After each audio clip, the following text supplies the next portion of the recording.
Attention, all views and opinions expressed in this video and channel are for educational purposes only.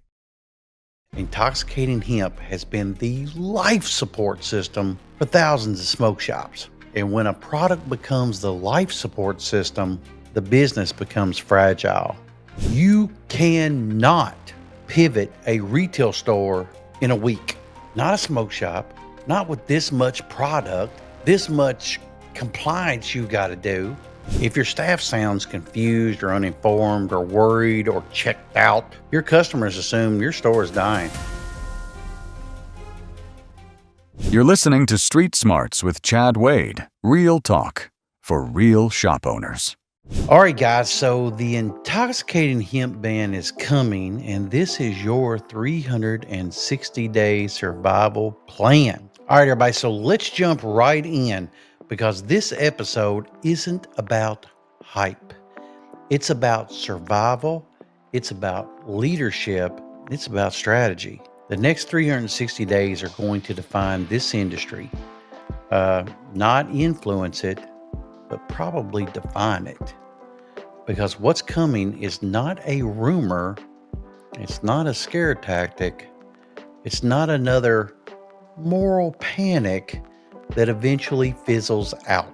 It's a federal level rewrite of intoxicating hemp. And when the federal definition changes, everything beneath it changes. Most likely state laws, enforcement priorities, manufacturing standards, vendor practices, insurance policies, liability exposures, product availability, and yes, your store's entire revenue model. This is probably a once-in-a-generation shift, and pretending it isn't coming, well, that's how shops get wiped out. But you ain't here to get wiped out.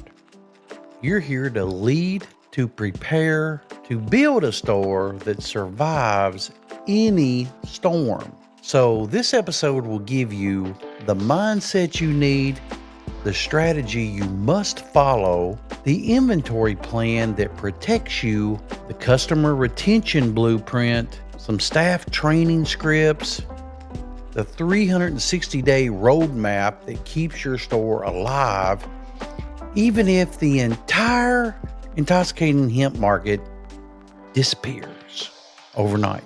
All right, everybody, so let's get into it.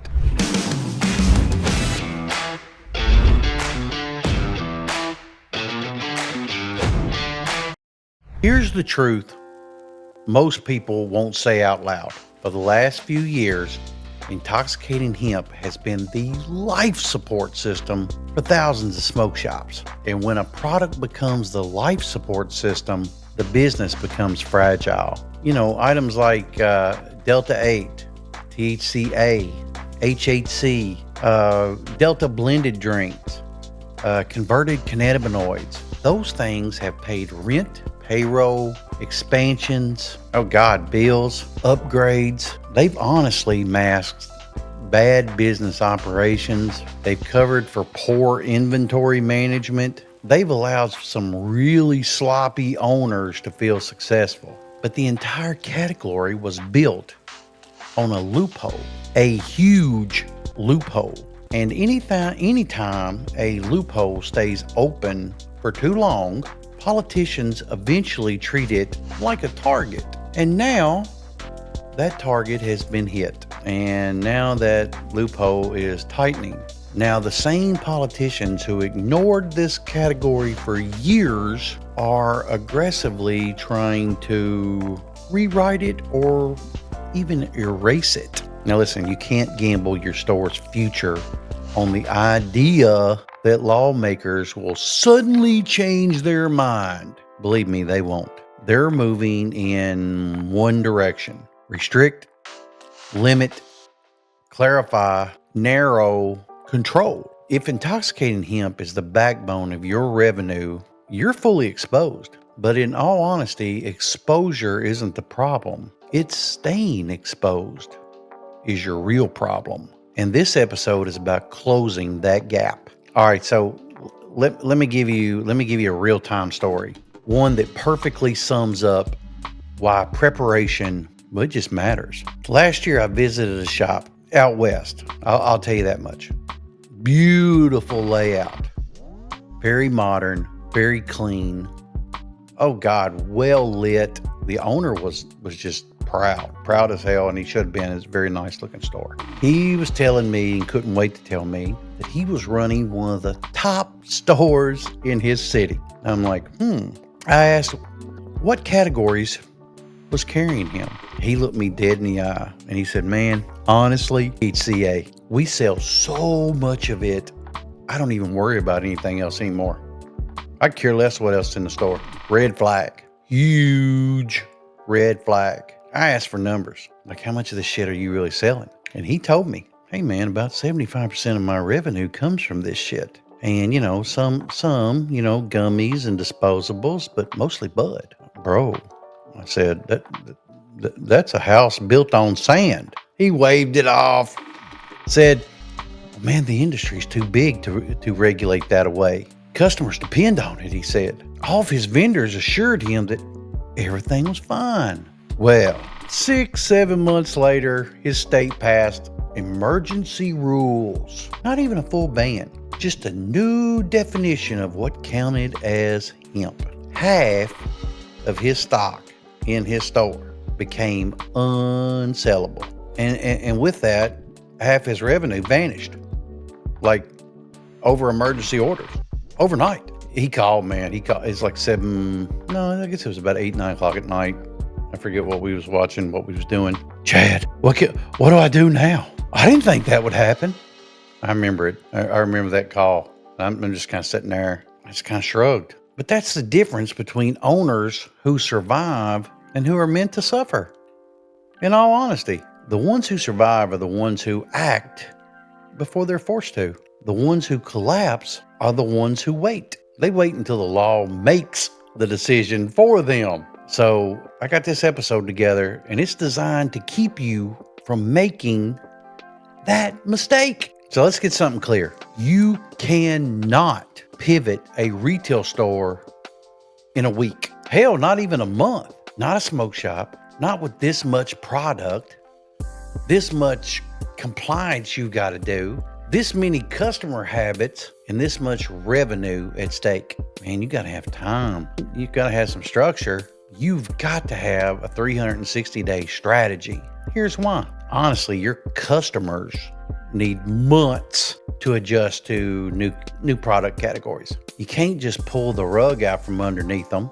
You can't do it. You can't just pull intoxicating hemp in one day and expect customers to instantly fall in love with all these new alternatives that are out there. Because behavioral shifts, it takes repetition, it takes education, it takes consistency, and most of all, it takes time, a lot of time. Man, and forget about it. Your staff needs months to learn new product knowledge. They need to be able to confidently answer what replaces Delta 8 and the like. What's legal? What's clean? What's really similar? What's the best alternative? And I mean, believe you me, if your staff sounds lost, your business will be treated like it's failing. And your product mixes, they're going to need to be rebuilt in layers. Accessories and wellness and glass and alternative items. You can't dump $20K into new categories in 1 week, especially without blowing up your cash flow. You got to shift it in and sift it into it slowly, not just a dump. And hey, your store layout needs time to evolve. You're going to have to be moving shelves, reorganizing sections, refreshing lighting. It's kind of a phased product. And hey, what about your vendors? They're going to need time to stabilize their new shit too. They're not just going to instantly have, new mushroom products or new kratom products or new blue lotus products or new white or pink lotus products, or you're not going to see, new nutmeg items come out. The good vendors are already building compliant SKUs, and you're going to need to be aligned with those and not stuck holding inventory from the ones who've already disappeared like a ghost. And you're going to need time to reduce your legal exposure. And I mean, carrying risky inventory up to the deadline is how stores get surprised with surprise inspections, raids even, and a smooth 60-day pivot eliminates 90% of all that risk. So yes, you're going to need that full year. But the good news, if you start today, you'll move through this transition with confidence instead of chaos. Now, step 1, let's audit your inventory like a real business. So before we talk vendors, customers, staff, strategy, we'll start with where every real business transformation begins, with a brutal, honest inventory audit.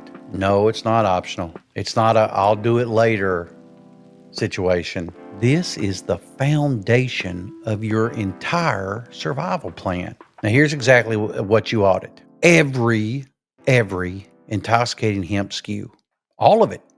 Disposables, gummies, carts, drinks, waxes, blends, bud, edibles, pre-rolls, everything customers buy because it hits. It's the stuff. Now you list them. Then you list your turn rates.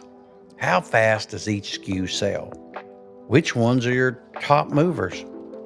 Which ones just collect dust? Which ones are total fucking dead weight? Turn rate dictates your strategy now. Your costs versus margins have to be looked at. Some intoxicating hemp SKUs have high margins. Some barely even move the needle. But you need exact numbers. Hey, what about your legal risks per product? This is big, monstrous. Products with converted cannabinoids, questionable sourcing, not clear COAs, lab reports that look fake, brand new molecules, any kind of bleeding edge formulas. These should be flagged as high risk. Now, ask yourself about your vendor stability. Will this vendor exist after this ban? If the answer is maybe, you should probably treat that product as fragile. And also look at your expiration dates. You'd be shocked at how many stores don't check this. Intoxicating hemp products, they kind of got a shelf life. You do not want expired stock that ain't worth a damn when the ban forces everyone to look more closely. This audit gives you the full picture of your exposure. This goal isn't to panic. The goal is to see clearly, very clearly. Now, step 2, talk to your vendors like a business leader. Your vendors are either going to protect your store or drag your store down with them. There's not going to be any in between. You need real conversations, not DMs, not emails, not vague answers. Ask direct questions. Will your products be compliant under the new federal definition? Are your cannabinoids naturally occurring or converted? Do you have updated COAs? Do you have legal opinions on your formulation? Are you planning new compliant lines? And if so, when will you see those? What SKUs do you recommend I avoid? If the vendor stutters, dodges, gives you fluff, you should probably hang the phone up. But you want to be aligned with companies preparing now, not the companies hoping the storm just passes them by. The shops who cling to unprepared vendors are the ones who lose the most when the hammer drops. Step 3, begin shifting customer habits without panicking them. This is one of the most important parts of the episode. Your customer cannot feel like they're losing something. They must feel like they are gaining something. Man, this is honestly psychological warfare, but in a good way. Here's how you shift customer habits without the sky is falling fear effect. Number 1, start introducing alternatives immediately. Put new categories side by side with intoxicating hemp. Let customers explore. Let them ask. Let them taste the shift. Number 2, use positive language only. We're updating our product lines. We're expanding into cleaner options. We have a new system coming. We're ahead of the changes, so you never lose out. Never use the word ban, illegal, worried, discontinued, or we're being forced. Customers hate that shit. Number 3, show some fucking excitement. If your team looks excited, customers follow their energy. If your team looks scared, customers will run to the competition. Number 4, guide the conversation. If a customer asks, why don't you carry my Delta 8 disposables anymore? Your staff should immediately say, hey, we're modernizing our lineup and building a cleaner, more consistent section. And in this section will be a better selection.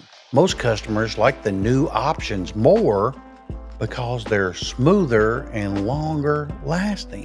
Hey, that's leadership, y'all. Number 5, normalize the transition. Don't make it sound unusual. Make it sound like growth. People don't panic when they believe evolution is happening. And that's not how it goes. How about step 4? Rebalance your shelves so your stores still look full. This is going to be critical. When intoxicating hemp selection shrinks, your store may look like it's lost some damn weight, like old Chad. Like something's missing.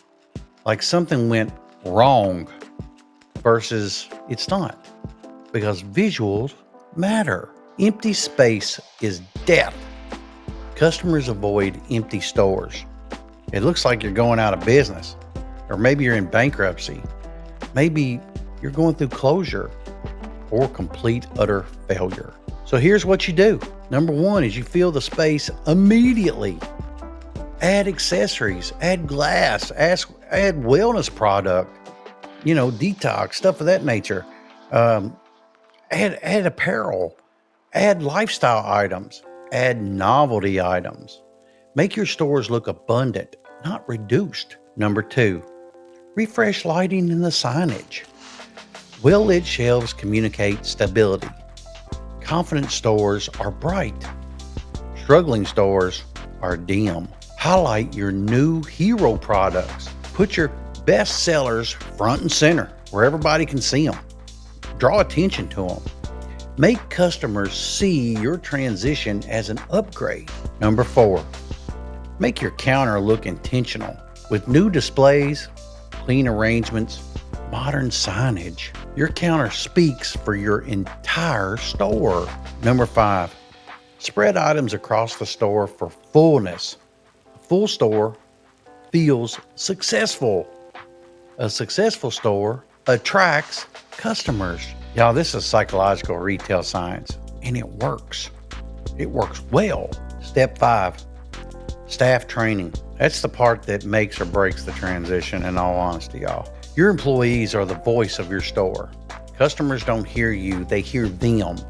If your staff sounds confused or uninformed or worried or checked out, your customers assume your store is dying.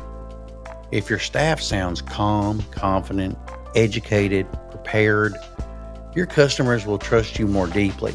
Here's what staff training must include. Number 1, it's a clear explanation of what the fuck's going on.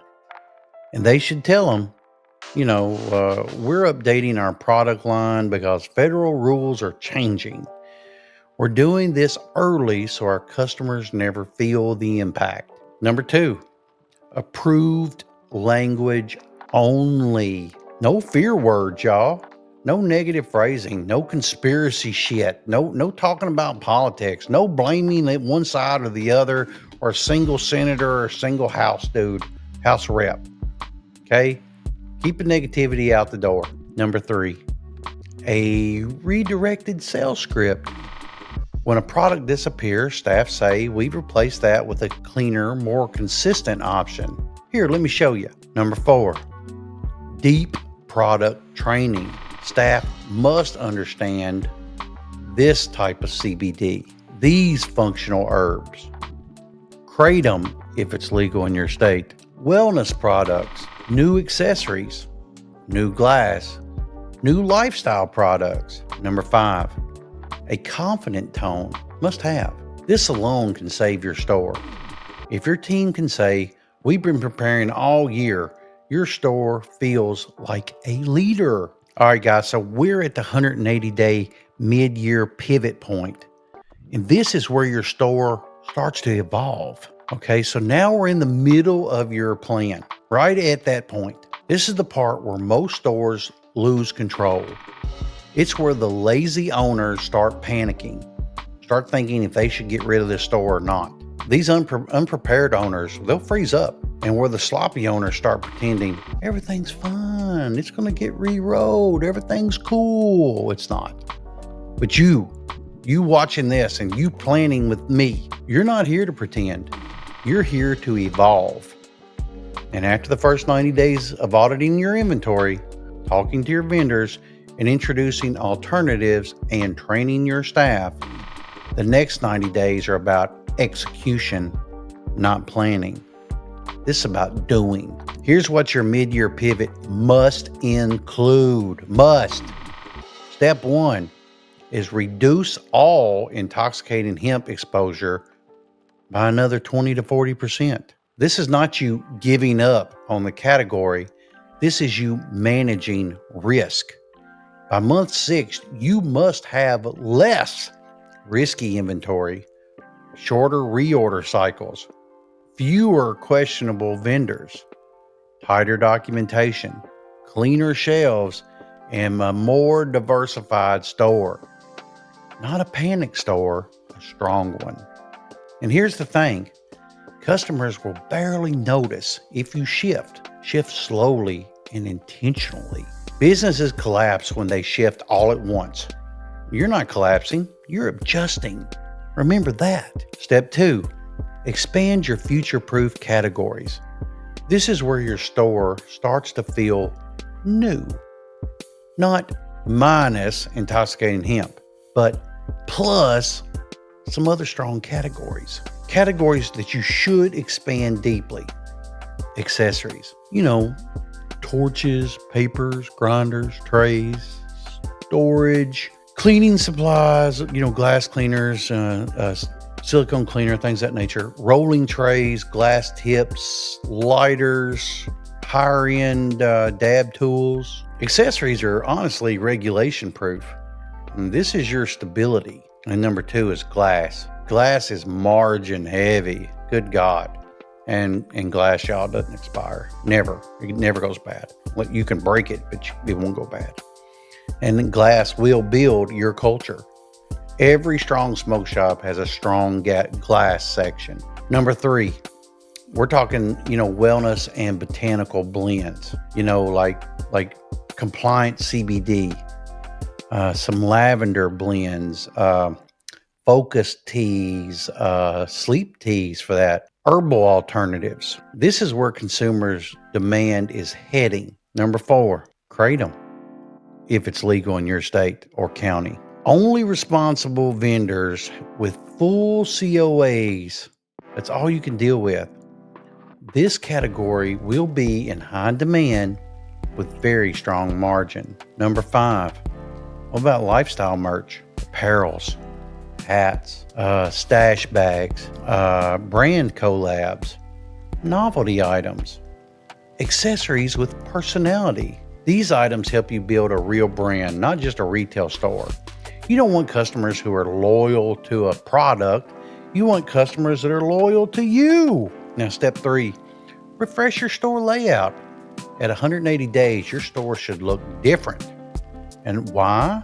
Because customers equate presentation with stability. They equate abundance with success. They equate updated displays with professionalism. A store that evolves usually gains customer trust, even if a major category is shrinking. And here's what to update. Your lighting, the shelves, your signage, your product groupings, your counter displays, feature sections, your hero product areas. Make your store feel like it's in motion, not in decline. Step 4, build new hero product. Hero products are the items that pull customers in. They generate consistent sales. They build identity.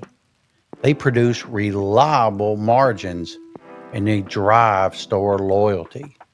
Your new hero products should be like your glass line, your new botanical blends, your trending accessory sets, your high-end grinder brands like Grindies from UNS Wholesale, a new functional wellness line, your Ultimate Gold Detox, your, stuff along that lines. A limited edition local collab, maybe you've got some local glass artists or some local artists with some local art, or, they make some, different art that you can put in the store. The point is this: when the hemp shrinks, you do not shrink with it. You replace the identity. Your customers must associate your store with value, not with a single category. Surely you know that. This is how you become ban proof. Now look, now you're at the 90-day tightening phase. This is where you become untouchable. Now you move into a final stretch of your 360-day transformation. The last 90 days. This is where most stores, they really are probably going to lose steam. They feel like they've done enough. They get comfortable again. They stop pushing forward. And that's exactly why this final stage is where you take the lead. Here's what the last 90 days must include. It must include. You need a final reduction of all risky product. By this phase, your intoxicating hemp wall should be very small, should be safer, well documented, very controlled, very verified, and strategically managed. Not because you're scared, but because you're smart. You want zero surprises when enforcement hits. Number 2, strengthening your vendor network. The vendors who are still standing at this point are the ones preparing for compliance. These are your partners you might want to bet on, not the ones still pushing loophole chemistry. Strong vendor relationships equal stable inventory during turbulence. Weak vendor relationships, you get whatever's left on the market. Hey, choose your fate. Kind of up to you. Number 3, finalize your staff scripting. By now, your employees must be fluent in the language of stability. We've been preparing the store all year to stay ahead of regulation. We've added new categories so you always have clean, consistent, compliant options. That script alone have saved shops from losing thousands of customers. A confident staff equals a confident customer. No two ways about it. Confident customers equals stable revenue. Stable revenue equals you survive anything and everything. Number 4, finalize your customer education.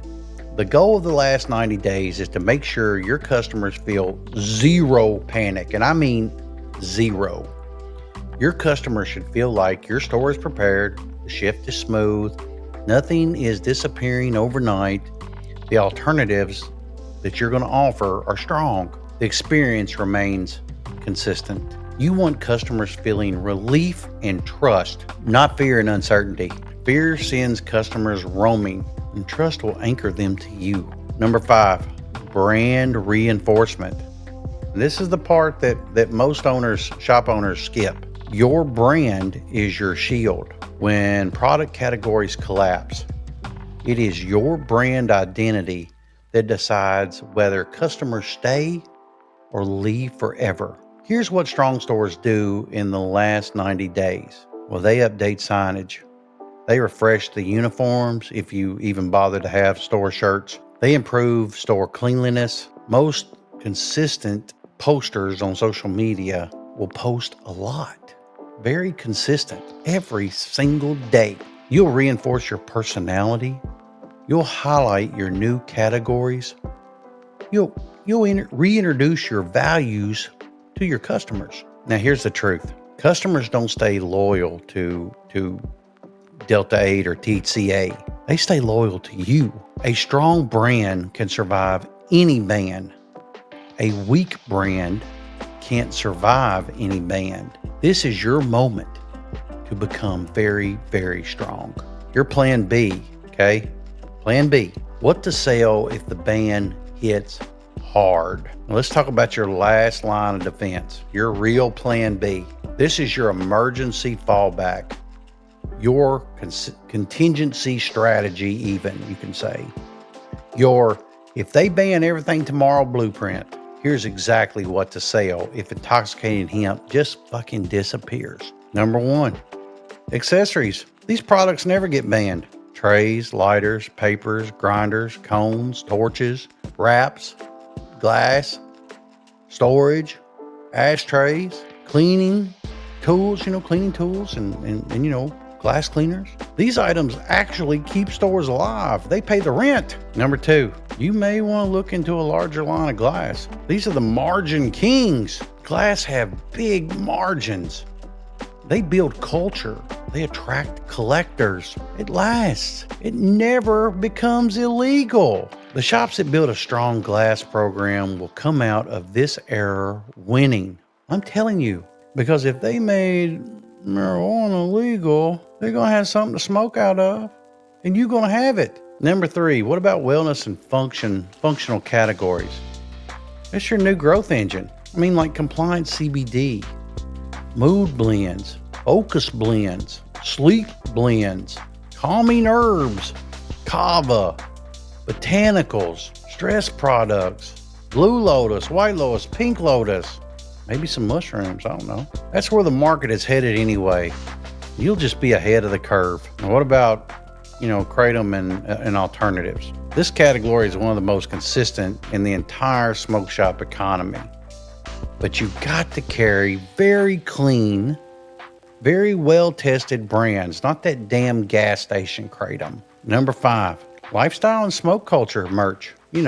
Art, apparel, stash bags, local clothing, unique items, maybe even some high-end accessories. These categories strengthen your culture, and culture is stronger than any product trend. If they know they can pick it up, the local done tie-dye, they're coming. They are. Okay, so here's the political reality. Your voice actually matters. A lot of owners feel powerless right now. They think lawmakers don't listen. And for the most part, you'd be right. They think they're on the outside looking in. They think the decisions are already made. Well, honestly, y'all, that's not true. You have some influence. You got a voice. You do matter in this conversation. And here's what makes a difference. You're going to have to start showing up to hearings, emailing your rep, calling your legislature, joining statewide associations, presenting yourself professionally, emphasizing your economic impact, reminding them you employ the locals, show that you care about compliance. Lawmakers listen to business owners who show responsibility. If you sound like a leader, they treat you like one. If you sound like bozo, you're just a clown. Keep that in mind. The owner mindset, who you must become in the next year. All right, let's talk about you, the operator, the leader, the voice of your store. You are the captain now, my man. Running a smoke shop during a regulatory shift, man, it ain't normal business, and this ain't my first rodeo, so I know what's about to happen. It's not retail. It's a battlefield strategy. You're juggling risk, staff, inventory, laws, morale, budget, customer psychology, all at the same time. So here's who you must become. Number 1, you got to be the owner who sees clearly. No denial, no avoidance, no panic, just clear clarity. Number 2, the owner who plans, not reacts. Reactive stores die. Proactive stores always win. Number 3, the owner who protects their team.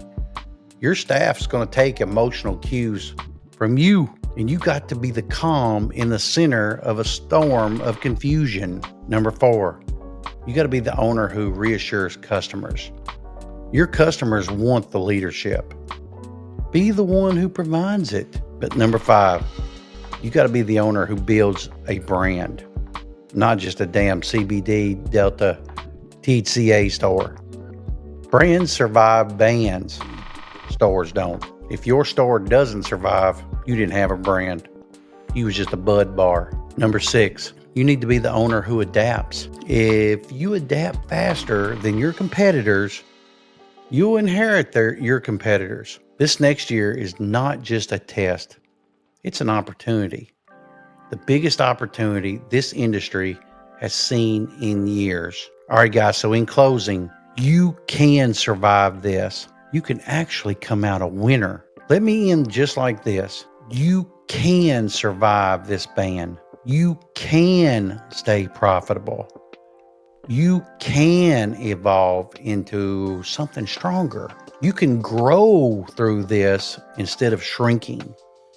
And you can lead your market when others collapse. But you can only do all of this if you commit, only if you prepare, and only if you treat these next few months like they're the most important months of your business. And for many shops, these months are the most important. You can't be waiting on Congress or regulators or your competition. You must be acting. You must be preparing. You've got to evolve. You've got to lead. The stores that prepare now will dominate. The stores that wait for regulation and whatever the Congress writes, well, y'all are going to die. That's just honest. And you showed up. You listened. Now you can plan. And now you must execute. And the reason you'll do that is because that's what winners do. All right, y'all, this has been Chad Wade TV. And I've tried to provide some real talk for some real shop owners. So if this episode helped you clarify the next few months, share it with another shop owner or for anybody else that needs to hear it. And listen, for tools, courses, maybe even some wholesale support, visit old Chad Wade at chadwadetv.com or unswholesale.com. So until next time, keep leading, keep preparing, and keep your store strong. And remember, American, not American't. Remember that. Smoke shop owners, listen up. If your store looks like a garage sale, your customers won't take your product seriously. Presentation is everything, and Displayarama gets it.